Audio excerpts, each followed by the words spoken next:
is one of the spiritual directors in that region, and her native tongue is Spanish. So she wrote the themes in Spanish, and then they were translated into English. So we are honoring that with keeping both the Spanish and English in the title.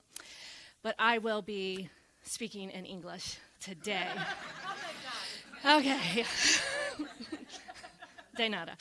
All right, so have you ever had one of those days recently, one of those weeks or months perhaps, where everything feels kind of upended, like it's moving super fast?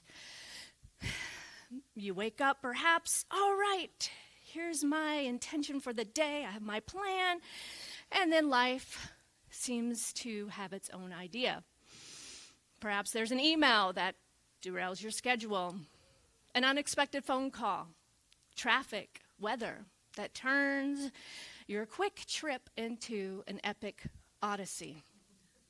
And then things begin to settle, and there's a moment to breathe.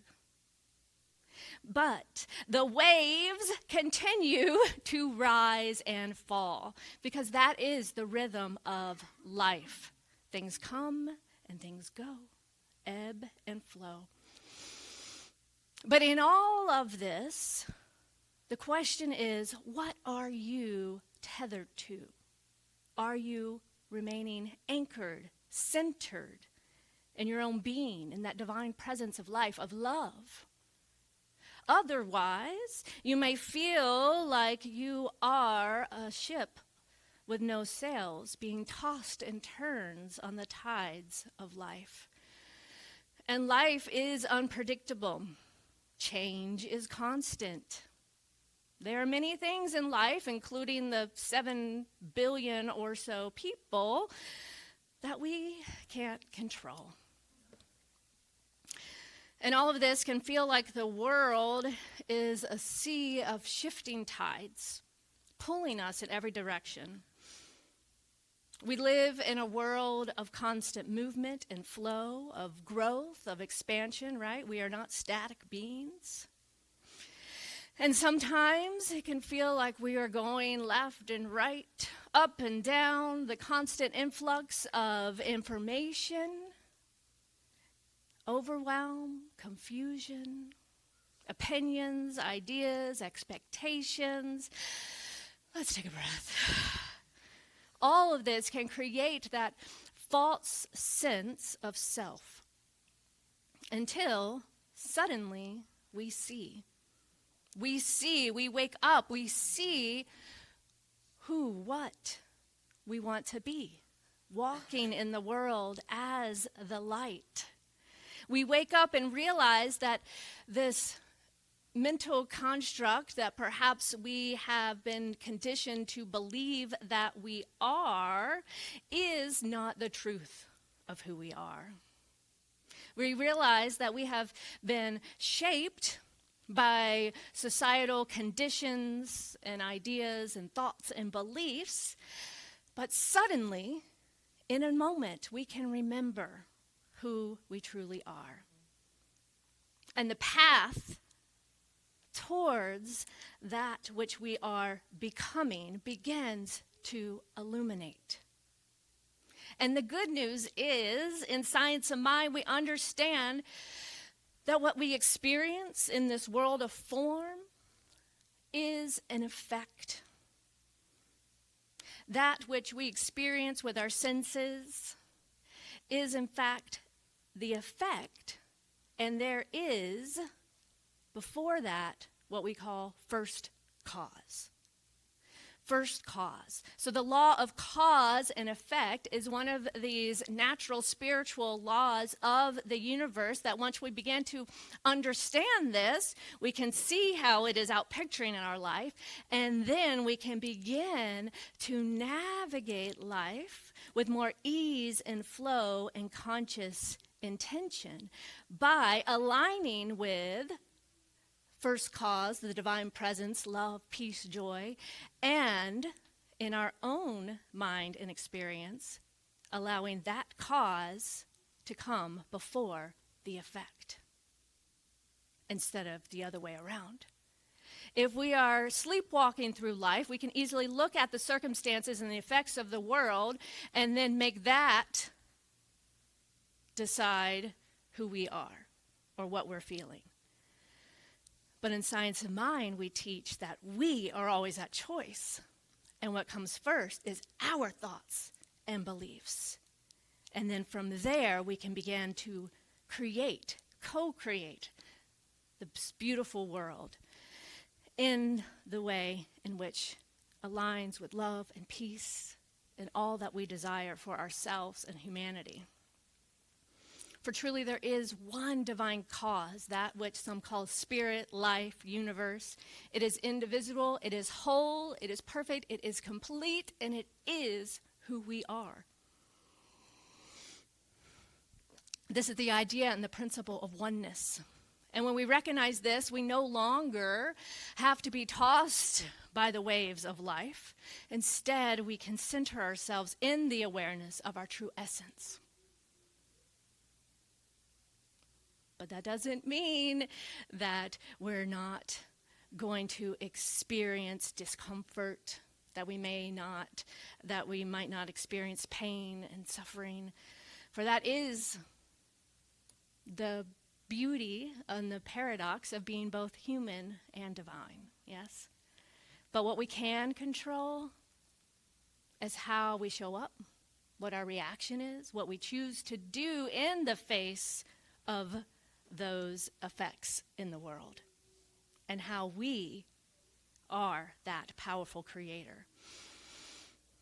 It is important to lean into our spiritual practices and community for support to consciously choose where we want to set our sails in order to navigate this ebb and flow of life, the coming and going and the constant shifting of the winds and tides. There's a big difference, right, between experiencing life when sailing aimlessly or sailing consciously. When we're not clear of our path or where we want to go, we often end up following someone else's sails. Sometimes it's out of a desire to fit in or be loved, to please others, or without truly knowing what we want, we just anchor ourselves to someone else's ship. But once we begin to wake up and realize this, we can consciously choose to anchor ourselves to love first. The deeper call is to awaken to our own divine nature and to listen within and allow that love, that presence, that still small voice to be our guide. And this is why we practice the pause. Taking a breath, pausing, stepping back from the rush and the chaos of this ever-quickening pace of life, and reconnect with our breath, which is spirit in us.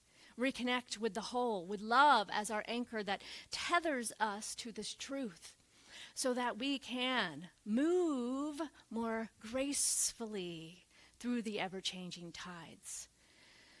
And within each of us is that inner knower, that wisdom, that guide that is supporting us on our unique journey in this thing called life. And so too is this true not only in our individual experience, but in the collective as well. What we see in our collective experience in the world, in our foreign affairs and policies, in the current situation in our country right now, this is an outpicturing of the collective thoughts and ideas and beliefs held in mind by all of humanity. And the effect of all beliefs and ideas begins, or we can look back at first cause, because that is where our power lives, to begin to kind of right the ship into the path of love and wholeness.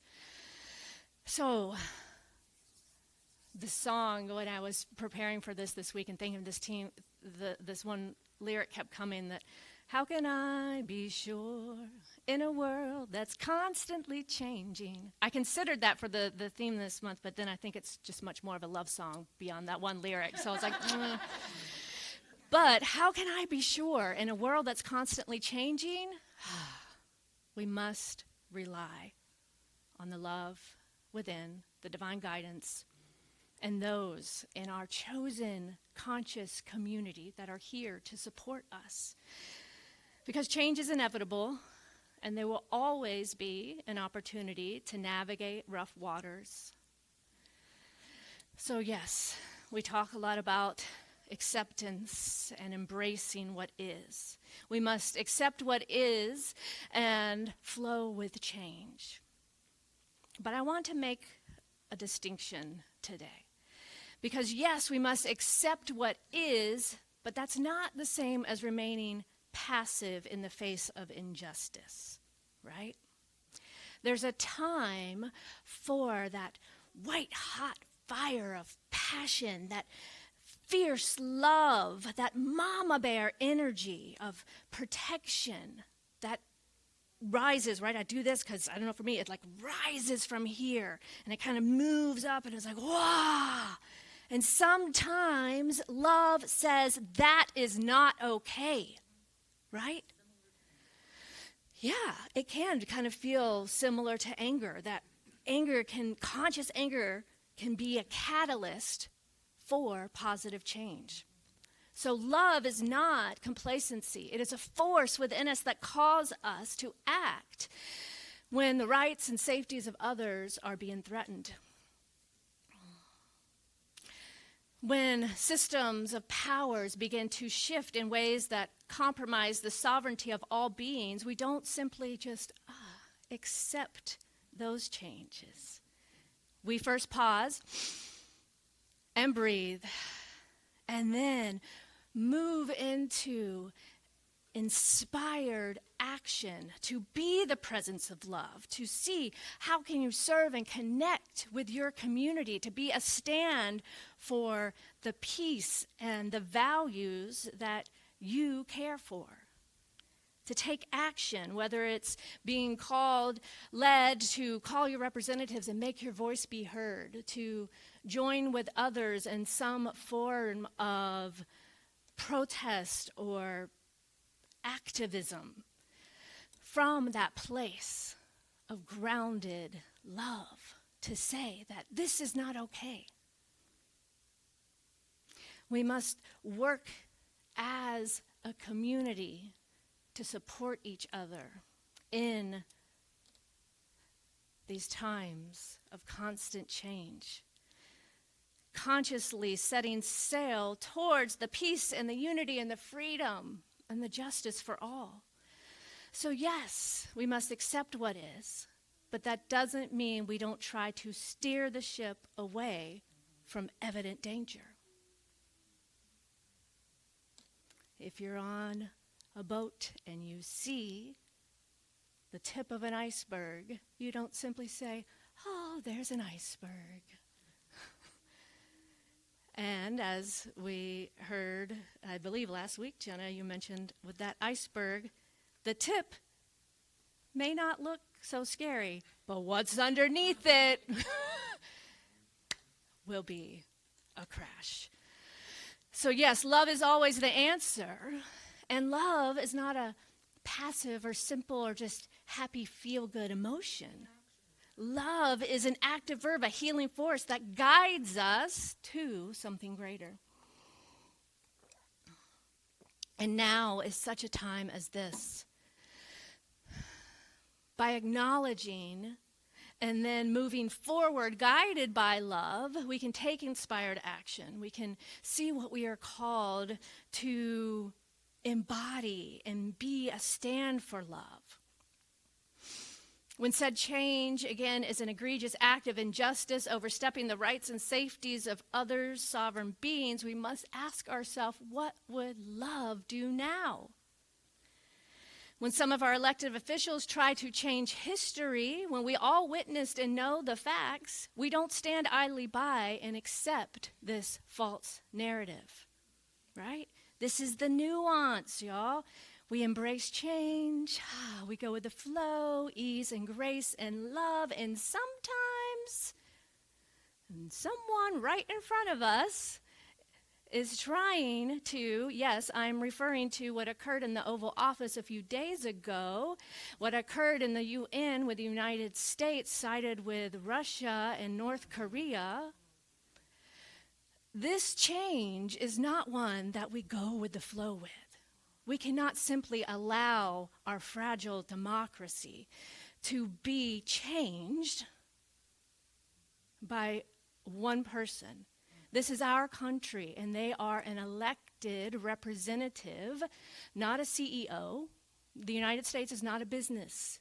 We are a people. So first breathe. And then declare in our hearts and minds that love is what is real, love is here, and there is a deep call for love right now. A time to root down to the center of our being and proclaim freedom and justice for all. Not just pause and breathe and then meditate as another form of escapism to make ourselves feel good and forget things. That's just like any other drug. Any other drug can make you feel good and forget things. Meditation, spiritual practice, is not escapism, it is preparation. It is preparing us to wake up to who we are and to let our voices be heard. Because there are many more of us that stand for peace and want harmony and justice and love than there are those who seemingly have the power and control and are using it as power over. So we must stand up and let our power of love be known. We pray, we meditate, we align, not to avoid the world, but to meet it with clarity and courage and unwavering love. Spiritual practice is a path to inner peace, which leads to outer peace. Yes, there can be peace by rolling over and saying, sure, I'll stop fighting. And then your sovereignty is taken and your rights are taken. Or peace can be solved by standing up for what is right and true, and everyone coming together and saying that is not okay. We all deserve the right to express and to be who we are and to have access to food and land where our ancestors emerged, right? We all deserve freedom.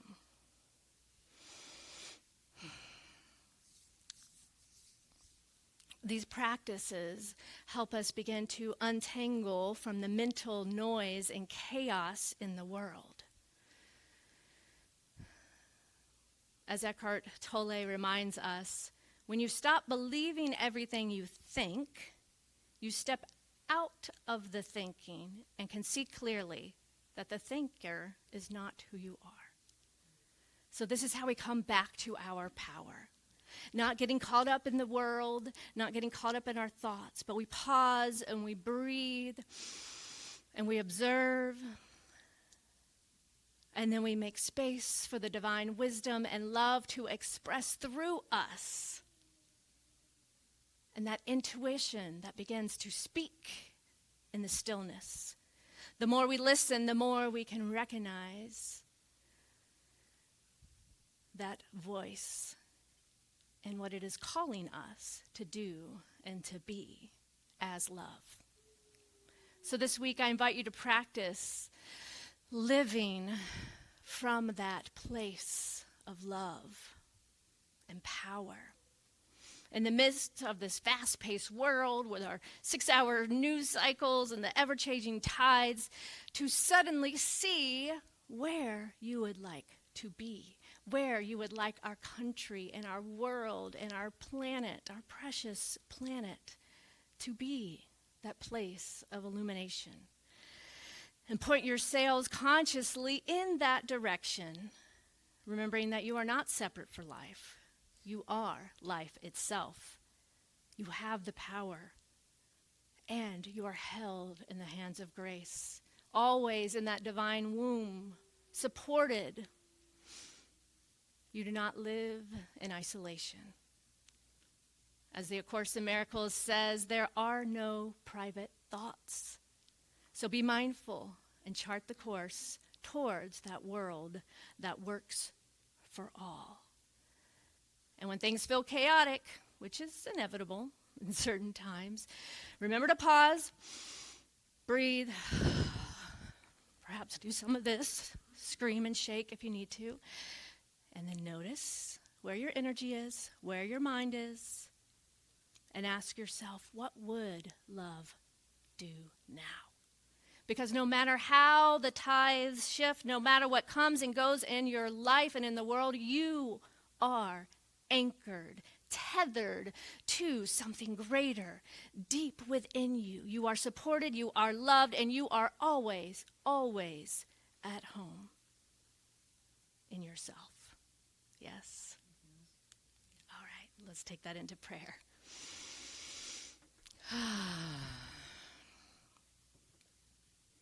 So how can I be sure in a world that's constantly changing?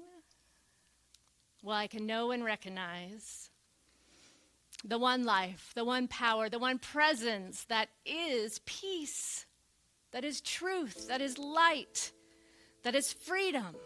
This one energy that is expressing in, as, and through all life right here, right now. Expressing in, as, and through me, as love, as freedom.